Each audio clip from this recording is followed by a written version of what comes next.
So মাত্র 3টা অধ্যায় করলে, কয়টা? মাত্র 3টা অধ্যায় করলে তোমরা ফিজিক্সে 90 আপ মার্ক পেতে পারবা। মানে সিগো তুমি ফুল মার্ক পাবা, সিগো তুমি 50 পাবা, রিটেনে 50 মার্ক আছে, 50 তুমি 50 পাবা। জাস্ট 3টা অধ্যায় করবা, আমার গাইডলাইন গুলো ফলো করবা, তুমি ফিজিক্স অনায়াসে 90+ মার্ক, অনায়াসে 90+ মার্ক পাবা। হ্যালো এসসি 27 বছর ছোট বাচ্চা কাচ্চারা, কেমন আছো সবাই? আশা করি ভালো আছো। তোমরা কিন্তু জানো তোমাদের ইতিমধ্যে কিন্তু অনেক স্কুলের প্রি টেস্ট পরীক্ষা শুরু হয়ে গেছে এবং অনেক স্কুলে এখনো শুরু হয়নি, কিছুদিনের মধ্যে শুরু হবে। এবং আমার মানে আমি যেখানে থাকি তার আশেপাশে যত স্কুল আছে ম্যাক্সিমাম স্কুলে প্রি টেস্ট পরীক্ষা ঈদের পরে, মানে কুরবানি ঈদের পরে শুরু হয়ে গেছে এবং অনেক স্কুলে এখন শুরু হয়নি, কিন্তু শুরু হয়ে যাবে ইদানিং এক সপ্তাহ বা এই মাসের এই সপ্তাহের মধ্যে শুরু হয়ে যাবে। কিন্তু কথা হচ্ছে কি, আমরা যারা সায়েন্সের স্টুডেন্ট আছি আমরা সবচেয়ে ভয় পাই কোন সাবজেক্টকে বলতো? ফিজিক্সকে না? সবচেয়ে ভয় পাই কোন সাবজেক্টকে? ফিজিক্সকে। কারণ ফিজিক্স বা পদার্থবিজ্ঞান এমন একটা সাবজেক্ট তুমি যত প্র্যাকটিস করো না কেন তোমার শেষমেশ দেখা গেছে কোনো কোনো ঘাপলা লাগবে। আমার যখন এইচএস লাইফ ছিল আমি তখন ফিজিক্সে 94 পাইছিলাম। তারপর হচ্ছে দেখো একটা ছেলে বোর্ডে 94 পাই স্টুডেন্ট, সেও ফিজিক্স এসে মারা খাইছে। একমাত্র ফিজিক্স এখনো মারা খায়, এখন তো এইচএস লেভেল স্টুডেন্ট, এখন আসলে ফিজিক্স মারা খায়। তো ফিজিক্স এমন একটা সাবজেক্ট তোমার পিছু কোনো ছাড়বে না, তুমি যেখানে যাও তোমার ফিজিক্স লাগবে, তুমি সায়েন্স স্টুডেন্ট তো ফিজিক্স মারা খাবে। সো যেহেতু তোমাদের সাথে তোমাদের প্রান্ত ভাইয়া আছে, সো ফিজিক্স মারা খাওয়া যাবে না। তোমাদের জন্য আছে সবচেয়ে শর্ট সিলেবাস।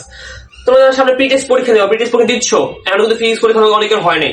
সো মাত্র 3টা অধ্যায় করলে, কয়টা? মাত্র 3টা অধ্যায় করলে তোমরা ফিজিক্সে 90 আপ মার্ক পেতে পারবা। মানে সিগো তুমি ফুল মার্ক পাবা, সিগো তুমি 50 পাবা, রিটেনে 50 মার্ক আছে, 50 তুমি 50 পাবা। জাস্ট 3টা অধ্যায় করবা, আমার গাইডলাইন গুলো ফলো করবা, তুমি ফিজিক্স অনায়াসে 90+ মার্ক, অনায়াসে 90+ মার্ক পাবা। ভাই যেহেতু সামনে পরীক্ষা, তোমাদের পরীক্ষার ভিডিও না, আমি বেশি কথা বাড়াবো না। আগে দেখি তোমাদের যারা প্রি টেস্ট পরীক্ষা হচ্ছে তাদের তো মেইনলি ফুল বইয়ের পরীক্ষা হচ্ছে। অনেকে আবার কিছু অনেক স্কুলে কমাই দিছে, বাট যে 3টা অধ্যায় করলে আসলে 90 আপ পাওয়া যায়, 3টা হচ্ছে মেইন চ্যাপ্টার, ওই 3টা মানে 3টা ছাড়া কোশ্চেন হয় না ধরতে গেলে। তো দেখি আমাদের কয়টা অধ্যায় আছে আর কি, দেখি আমরা। অধ্যায় 1 ভৌত রাশি ও পরিমাপ, তাই না?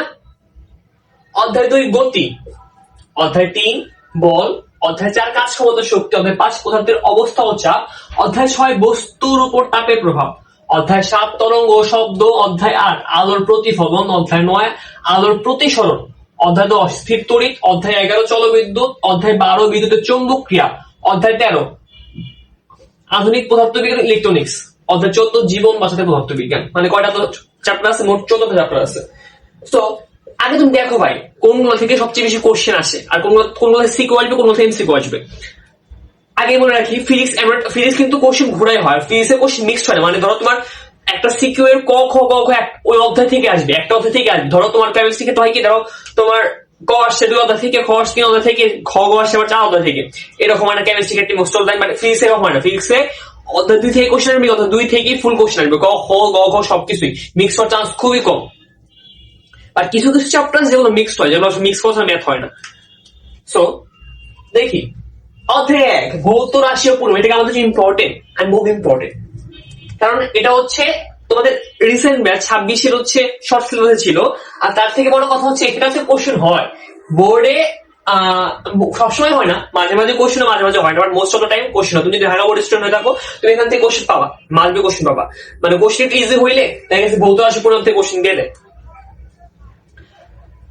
অধ্যায় 2 গতি, এখান থেকে মাস বি তোমার কোশ্চেন হবে।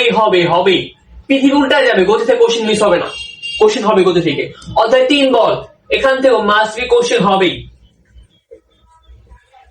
অধ্যায় 4 এখান থেকে কোশ্চেন হবেই। এই 3টা চ্যাপ্টার তুমি যতই হোক তুমি আসলে উল্টাতে পারবে না, জিনিসটা তোমার করতেই হবে। অধ্যায় 5 থেকে কোশ্চেন হয়, তুমি বলতে পারবে এটা ইম্পর্টেন্ট তোমার জন্য। তুমি অধ্যায় 5 থেকে কোশ্চেন হয়, বোর্ডে আসে কোশ্চেন প্রতি বছর, টিভি টেস্ট পিচে সব জায়গায় আসে আসলে।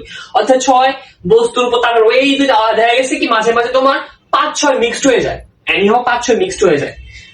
অধ্যায় 7 এখান থেকে মাস বি কোশ্চেন হয়, কোশ্চেন আসবে এখান থেকে, 5-6 থেকে না আসলে অধ্যায় 7 থেকে কোশ্চেন আসে। অধ্যায় 8 এবং 9 দুইটা মিক্সড হয়, মাথায় রাখবা। অধ্যায় 8 এবং 9 অলওয়েজ মিক্সড হবে। অধ্যায় 8 থেকে সিঙ্গেল কোশ্চেন করবে, 9 থেকে সিঙ্গেল কোনো কোশ্চেন করবে। অধ্যায় 8 এবং 9 মিক্সড হবে, এবং অধ্যায় 8 এবং 9 পুরো সেম, সত্যি সেম ধারাবি। একটা হচ্ছে আলোর প্রতিসরণ আর একটা হচ্ছে আলোর প্রতিফলন। স্থির বিদ্যুৎ আর জলবিদ্যুৎ এখান থেকে কোশ্চেন আসে। স্থির বিদ্যুৎ থেকে তো মাস্ট বি কোশ্চেন আসে। আর স্থির বিদ্যুৎ বাইরে চান স্থির বিদ্যুৎ মিস হয়ে গেল, জলবিদ্যুৎটা কখনো মিস হয়। জলবিদ্যুৎ তোমার কোশ্চেন আসে মাঝে মাঝে, দুইটা আসে আমার জলবিদ্যুৎ থেকে। অধ্যায় 12 বিদ্যুৎ চৌম্বকীয় এটা আসে না। অধ্যায় 13, অধ্যায় 14 এগুলো হচ্ছে এমসিকিউ এর জন্য ইম্পর্টেন্ট। বুঝছেন, আমি এগুলো হচ্ছে এমসিকিউ এর জন্য মোস্ট ইম্পর্টেন্ট চ্যাপ্টার। এখন আসি কোন তিনটে চ্যাপ্টার। দেখো সবচেয়ে ইম্পর্টেন্ট দিছে কোনটায়, এই 2, 3, 4 না। এখন কথা হচ্ছে তোমার কোশ্চেন আসে কয়টা? সিকিউ আসে 8টা, সিকিউ আসে হচ্ছে তোমার 8টা, অ্যান্সার করতে হয় 4টা, আর বাকি 10 মার্কের শর্ট কোশ্চেন। এখন দেখো 3টা থেকে 3টা, এই 3টা থেকে কোশ্চেন আসবে গতি, বল, কাজ, ক্ষমতা, শক্তি, 3টা থেকে আসবে। আর আরেকটা তোমার ম্যানেজ করতে হবে, কিন্তু আমি বল ম্যানেজ করতে হবে না, কারণ দেখো অধ্যায় 2, 3, 4 এই অধ্যায় যে কোনো একটা চ্যাপ্টার থেকে, অধ্যায় যে কোনো একটা চ্যাপ্টার থেকে 2টা সিকিউ আসতে পারে। হয়তো বা গতি, হয়তো বল, কাজ, ক্ষমতা, শক্তি, যে কোনো চ্যাপ্টার থেকে 2টা সিকিউ আসতে পারে। এবং এই অধ্যায় 2 বল, অধ্যায় 2, 3, 4 গতি, বল, কাজ, ক্ষমতা, শক্তি 3টা চ্যাপ্টারে বলা হয় ফিজিক্সের মেরুদণ্ড। এসএসসি ফিজিক্সের মেরুদণ্ড বলা হয় 3টা চ্যাপ্টারকে। পৃথিবী উল্টায় যাবে, তুমি এখান থেকে কোশ্চেন মিস হবে না, এখান থেকে কোশ্চেন আসবে। এমন কোনো বোর্ড নাই, এমন কোনো প্রি টেস্ট নাই যেখানে কোশ্চেন আসে না এখান থেকে। এগুলো ছাড়া কোশ্চেন অসম্পূর্ণ। সো কি বললাম, এই 3টা চ্যাপ্টার যে কোনো একটা চ্যাপ্টার থেকে তোমার মাস্ট বি 2টা আসতে পারে। হয়তো গতি থেকে আসবে, হয়তো বল থেকে আসবে, অথবা কাজ, ক্ষমতা, শক্তি থাকবে। এখান থেকে তুমি 4টা কমন পাইতেছো, আর আমি রিস্ক নিবো। এসে তুমি অধ্যায় 7 পড়ো, অধ্যায় 7 কিন্তু সহজ। অধ্যায় 7 থেকে মাস্ট বি একটা আসবে, অধ্যায় 11, 10 যে কোনো একটা পড়ো, এখান থেকে একটা আসবেই। সবাই যদি প্ল্যান করে এগোও, তুই গাইডলাইন মতো এগোতে পারো, ভাই পাস করার ব্যাপার না। যারা পাস করতে তারা পাসও করতে পারবে, যারা হচ্ছে এ প্লাস পেতে এ প্লাস পেতে। যদি তুমি সিকিউতে 40 পাইছো, হ্যাঁ সিকিউতে 40 পাইছো, হ্যাঁ, আর ধরো শর্ট কোশ্চেন তোমার 10টাই হয়ে যাবে, যত শর্ট কোশ্চেন পাওয়ার ব্যাপার না। আর এখান থেকে তুমি প্র্যাকটিক্যাল তোমার 25 দিয়ে দিবে, যেহেতু প্রিভিয়াস টেস্ট পরীক্ষা, স্কুলের পরীক্ষা 25 দিয়ে দিবে প্র্যাকটিক্যালে, 25 তাহলে 20 দিয়ে দিবে। আর লাইভ হতো এমসিকিউতে 15 পাইলে তোমার 90 আপ, এমসিকিউতে 15 পাইলে 90 আপ, এমসিকিউতে 15 পাওয়ার ব্যাপার না। জাস্ট বোর্ডে এমসিকিউ করে যাবা, তাহলে পেয়ে যাবা। সিকিউ ক্ষেত্রে করবা কি, জাস্ট টেস্ট পেপার সলভ করো। টেস্ট পেপার বলতে বোর্ডের সিকিউ গুলো সলভ করবা। আর আমার চ্যানেলে টাইপ ভিত্তিক সিকিউ আছে, যেমন আমি গতকালকে 2 দিন আগে আপলোড দিছিলাম। বাট একটা অধ্যায় তুমি অধ্যায় 10 শেষ করতে পারবা, মানে একটা সিকিউ করি, অধ্যায় একটা সিকিউ করে তুমি অধ্যায় 10 শেষ করতে পারবা। তো এইসব ক্লাসগুলো দেখো, এইসব ক্লাসগুলো করে তুমি ভালো হবে, নিজে প্র্যাকটিস করবা, ক্লাসগুলো দেখবে, ভালো হবে। শুনে কি বললাম, অধ্যায় 2, 3, 4 এই 3টা করো, এই 3টা থেকে তুমি কমন পাইতে পারো 4টা। আর তুমি রিস্ক ক্যান নিবা, যেগুলো 7 অধ্যায় 7 করো, অধ্যায় 10 বা 11 যেমন একটা করো। সেগুলো করলে তো তোমার মানে এই 3টা তো মাস্ট বি করবে। এই 3টা করার পরে যে কোনো 2টা চ্যাপ্টার তুমি রাখো, 2টা নাহলে একটা চ্যাপ্টার তুমি তোমার কাছে রাখো যেটা তুমি পারবা। তাহলে অধ্যায় 5, 6, 8, 9 করতে পারো। অনেকে 8, 9 ইজি লাগে, অনেকে 8, 9 কঠিন লাগে। বাট আমার কাছে পার্সোনালি 8, 9 আমি করছিলাম আমার লাইফে, ফুল লাইফে, কারণ 8, 9 পড়ি নাই। সো এটা হচ্ছে কথা, যদি প্ল্যান করে করতে পারো ভাইয়া 90 আপ অফিস ব্যাপার না, এসএসসি লেভেলে 90 আপ পাওয়ার ব্যাপার না। আমাদের আসলে হয় কি, আমরা প্ল্যান করে গেলাম, আমাদের আসলে ফিজিক্স নাম শুনলে মনে হয় কি কঠিন সাবজেক্ট, পারবো না, সেটা মনে হয় না। বাট প্ল্যান ওয়াইজ আগেলে সবকিছু সম্ভব। সো আজকে ভিডিও পর্যন্ত, বুঝছো? পরবর্তী নতুন ভিডিও দেখা হচ্ছে, এবং কোন টপিকে তোমাদের ভিডিও দরকার অবশ্যই তোমরা কমেন্টে জানাবা ভাই। আর তোমাদের একটা কথা বলি ভাই, দেখো আমি কিন্তু নিজেও একজন স্টুডেন্ট, তাই না, সো অলওয়েজ হয় কি, আমার ডেইলি রুটিনটা বলি। আমি কলেজ লাইফের স্টুডেন্ট, আমি হচ্ছে এইচএসসি 27 ব্যাচের স্টুডেন্ট। সো আমার এসএসসি ব্যাচ 25, আমার রেজাল্ট ছিল জিপিএ 5। যারা আমাকে চিনো না তাদেরকে বলতেছে আর কি। আমার ডেইলি রুটিন একটা মেইন রুটিন হচ্ছে, আমি আমার সকালবেলা উঠে 5টা 6টার দিকে।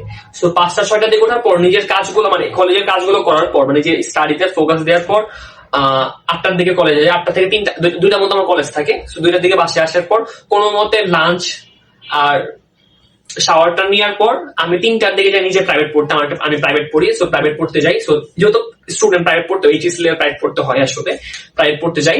সো ওইখান থেকে 3টা থেকে 5টা পর্যন্ত আমার নিজে প্রাইভেট পড়ি, এবং 5টা থেকে 7টা পর্যন্ত আমি অফলাইনে কিছু ব্যাচ পড়াই। সো ওগুলো পড়ানোর পর সো বাসায় আসি 7:30টার দিকে, হয়তো আবার পড়তে বসি বাসা আসার পরে। কারণ এইচএস লেভেল পড়তে হয়, সত্যি হয়। এইচএস লেভেলে তুমি সায়েন্স না তুমি পড়বো না, এটা হয় না। কারণ তুমি এখন যে বইগুলো পড়তেছো সায়েন্সে, এসএসসি লাইফে, এইচএসসি তে গিয়ে তার ডাবল পড়া পড়তে হয় তোমার। তো এখন যদি তুমি পড়ো 100%, 10,000 পড়তে হবে 1,000%ও বেশি, 2,000 3,000%। তো কথা হচ্ছে এটা পড়াশোনা দেন 6টার দিকে আসি, 7টার দিকে আসি, ভাই 7:30 থেকে প্রায় 11টা 12টা পর্যন্ত নিজের স্টাডি গুলো কমপ্লিট করি। মাঝে মাঝে কমপ্লিট হয় না, মাঝে মাঝে একটা বেড়ে যায়। সো এরপর হচ্ছে বসি তোমাদের ভিডিও নিয়ে, যে ভিডিও বানাবো, ভিডিও রেকর্ড করব। আগে টপিক গুলো সিলেক্ট করি, দেন হচ্ছে ভিডিও রেকর্ড করি, দেন হচ্ছে তোমার ওটা করতে করতে আমার 2টা বেজে যায়, বুঝছো? 1টা নাও 2টা বেজে যায়, মাস্ট বি, মানে 1 ঘন্টা লাগে আর কি। এরপর হচ্ছে তোমার আর যদি কোনো বেসিক টুক প্রো কনসেপ্ট তাহলে আরো বেশি লেগে যায়। সো এরপর করার পর দেন ভিডিও এডিট করি, থাম্বনেল ক্রিয়েট করি, টাইটেল, ডেসক্রিপশন, সবকিছু কমপ্লিট করার পর আমার ঘুমাইতে রাত 3টা বাজে। সো আমি রাত 3টার দিকে ঘুমাই, উঠি 5টা 6টার দিকে, মাস্ট বি। সো এটা হচ্ছে আমার ডেইলি রুটিন। ভাই তোমাদের এত কষ্ট করতেছি, একটা সাবস্ক্রাইব করো, একটা লাইক কমেন্ট শেয়ার করে দাও, ফ্রেন্ডের মধ্যে শেয়ার করে দাও, এটা তার কিছু চাই না ভাই। সেটা তো আসলে আমি কষ্ট কাদের জন্য করতেছি, তোমাদের জন্য করতেছি না, একটু দয়া মায়া করো আমার উপরে। আর ভাইয়া হচ্ছে আমি হচ্ছে তোমাদের হয়তোবা আমি বলতেছি না, হয়তোবা তোমার একটা ফ্রি কোর্স দিব, আর একটা পেইড কোর্স থাকবে। সো ওইটার জন্য আসলে তুমি চাও আমার কমেন্টে জানো, আমি লঞ্চ করবো, বুঝছো? আর পেইড কোর্সটা খুবই খুবই খুবই খুবই খুবই সামান্য রেঞ্জে থাকবে, মানে খুবই প্রাইসটা খুবই সামান্য থাকবে আসলে। যে হচ্ছে আর পেড কোর্সে এমন ভাবে সাজানো হবে যে হচ্ছে জীবনে বই ধরে নাই, এই টাইমে এসেও সে আমার ক্লাসগুলো যে করবে, শুধু আমি না, অনেকে ক্লাস তো এখানে এই ক্লাসগুলো করবে। সো একবারে বাচ্চা লেভেল থেকে বড় হয়ে যাবে, মানে বেসিক থেকে প্রো লেভেল চলে যাবে। এমন ভাবে সবকিছু টপিক শেখানো হবে যাতে তুমি নিজে ওই টপিকের টিচার হয়ে যাও। ইম্পর্টেন্ট গাইডলাইন থাকবে, 100% কমন সাজেশন থাকবে। তুমি জানো যারা আমাদের আগের স্টুডেন্ট, মানে এইচএসসি 26 ব্যাচ, আমরা যারা কমন দিচ্ছিলাম বোর্ড পরীক্ষা, ওগুলোতে হুবহু কমন আসছে, বুঝছো? সো খুবই সামান্য প্রাইসের মধ্যে হচ্ছে তোমার হচ্ছে কোর্স গুলো লঞ্চ করা হবে। তোমরা যদি চাও আমি কোর্স লঞ্চ করে দেবো, কমেন্টে জানাও, বুঝছো? আমাকে মিনিমাম 100 200 বা 300 জন হইলে কোর্স গুলো লঞ্চ করে দিব আমি, বুঝতে পারছো? তো দেখা হচ্ছে পরবর্তী নতুন কোন ভিডিও নিয়ে। সবাই সুস্থ থাকবেন, ভালো থাকবেন, ঠিক মতো পড়াশোনা করো, কারণ সামনে তোমাদের প্রি টেস্ট পরীক্ষা, রানিং প্রি টেস্ট পরীক্ষা। So tata.